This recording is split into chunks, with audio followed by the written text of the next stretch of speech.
milodiy 621-yil. Isro va Me'roj voqeasi. Alloh taolo bu haqda bunday marhamat qiladi.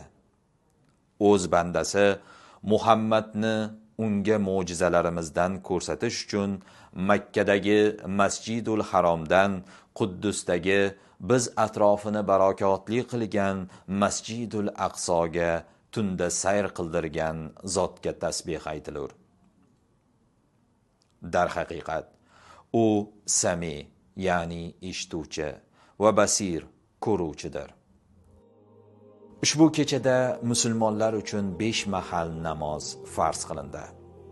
Rasululloh sallallohu alayhi va sallam birinchi osmonda Odam alayhissalom, ikkinchi osmonda Iso alayhissalom va Yahyo alayhissalom, uchinchi osmonda Yusuf alayhissalom, to'rtinchi osmonda Idris alayhissalom, beshinchi osmonda Harun alayhissalom, oltinchi osmonda Musa alayhissalom va 7-chi osmonda Ibrohim alayhissalom bilan uchrashdilar. Isro Nabiy alayhissalom kechaning bir bo'lagida Makkadagi Masjidul Haromdan Quddusdagi Masjidul Aqsoga sayr qilishlari.